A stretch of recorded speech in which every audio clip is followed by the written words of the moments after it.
შემდეგ რაც ირაკლი კობახიძემ გამოაცხადა გადაწყვეტილება სამთავრობო ცვლილებების შესახებ, ბუნებრივია ერთის მხრივ კითხვა გაჩნდა თუ რამ განაპირობა ეს ცვლილებები და მეორეს მხრივ ბუნებრივია ასევე ამ პროცესს ახლავს კითხვა რაც შეცვლის მიმდინარე გადაადგილებები და ერთი და იგივე ადამიანების გადასვლა ერთი უწყებიდან მეორე უწყებაში. ამას აქვს გამოხმაურება ოპოზიციის მხრიდან, პოლიტიკურ პარტიებში ამბობენ რომ რეალურად არაფერი იცვლება მოქალაქეებისთვის, გამომდინარე იქიდან რომ მოქალაქეებზე ორიენტირებული არ არის გადაწყვეტილებები, რომელსაც ბიძინა ივანიშვილი იღებს, ის პირადი ინტერესის შესაბამისად ნიშნავს და ხსნის თანამდებობიდან კონკრეტულ ადამიანებს, ასე მოხდა მაგალითად ამ შემთხვევაშიც და ამ მიმართულებით ხსნიან მამუკა მდინარაძის გათავისუფლებას და ასევე ამბობენ რომ ეს პროცესი ასევე მიანიშნებს რომ არასტაბილურობაა გუნდში, რადგან არც ერთ თანამდებობის პირს არ აქვს განცდა რომ ის იმ ვადით იქნება თანამდებობაზე, რა ვადითაც მას ირჩევენ. საბოლოო ჯამში ოპოზიცია ამბობს რომ არაფერი იცვლება მოქალაქეებისთვის და განსაკუთრებით მათთვის, რომლებისთვისაც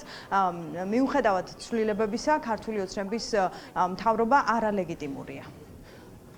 სამთავრობო კარუსელები კიდევ ერთხელ აჩვენებს, რომ ქართული ოცნების რიგებში არის არასტაბილურობა, არის ქაოსი და ერთადერთი ადამიანი, ვინც წყვეტს მსგავს ნაბიჯებს, არის ბიძინა ივანიშვილი, რომელსაც არ აქვს მაინც და მაინც პრაგმატული ლოგიკა, მას თავისი შიშების გამო, პარანოიული შეტევების გამო შეიძლება ჰქონდეს მოტივები, რეალურად, როდესაც საქმე ეხება მინისტრებს, უსისუფროს, მათ კარგად იციან, რომ არ აქვთ ხალხის მანდატი, მათ აქვთ მხოლოდ ბიძინა ივანიშვილის მანდატი და როდესაც მოისურვებს, ხან ციხის გზას გაუყენებს ხოლმე, ხან შეუქმნიან მაგალითად რაღაცა პორტფელს, ისევე როგორც შეუქმნეს ახლა მამუკა მდინარაძეს. ეს არის ასევე იმის მაჩვენებელი, რომ ეს ეგრეთ წოდებული გუნდი აზრზე არ არის სახელმწიფოს მართვის საკითხების.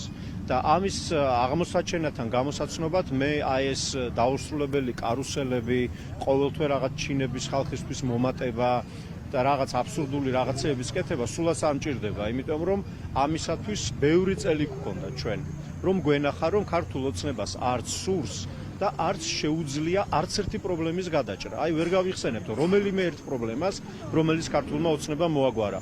სიღარიბე, სამუშაო ადგილები, ქალაქების განვითარება, სოფლების განვითარება, კეთილდღეობა, განათლების ხარისხი.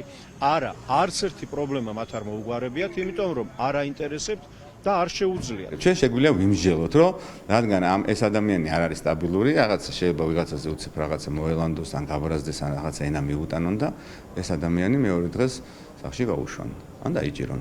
მდინარაძისთვის იმას ნიშნავს, რომ ბიძინა ივანიშვილს რაც ახასიათებს, ის გააკეთა, გამოიყენა, ბინძური საქმეები გააკეთებია, ხარიბაშვილი დააჭერია, ლილუაშვილი დააჭერია, გამოწურა ლიმონივით და გადააგდო. რაც შეეხება სხვა ადამიანების დანიშვნას, ეს ადამიანები ახლა ბიძინა ივანიშვილის ოჯახის ახლობლები არიან. ბიძინა ივანიშვილმა გადაწყვიტა, რომ მის ასე ვთქვათ, დაქვემდებარებაში მყოფი კლანები შეესუსტებინა, მათ შორის კობახიძის კლანი. მაგრამ საბოლოო ჯამში შესაკრებთა გადანაცვლებით ჯამი არ იცვლება, ამ გადანაცვლებით ჩვენი ამოცანები არ შეიცვლება ოპოზიციის, საქართველოს მოქალაქეების და არაფერი საქართველოს მოქალაქეებისთვის სასიკეთო ამ გადანაცვლებით არ. ანუ ეს ქართველი ხალხისთვის და ადამიანის უფლებებისთვის დაცვისთვის კი არ გაკეთდა, არამედ ბიძინა ივანიშვილის პირადი უსაფრთხოებისთვის.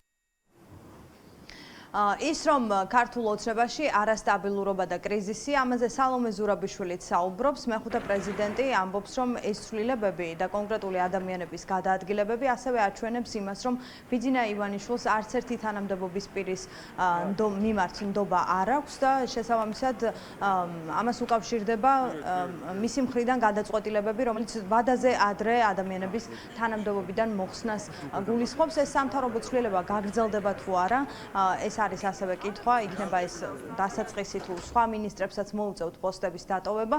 ეს კითხვები დღეს ჩვენ პრემიერ-მინისტრსაც დავუსვით, თუმცა ირაკლი კობახიძე ამბობს, რომ სამთავრობო ცვლილებებზე მთავრობა წინასწარ არ ისაუბრებს.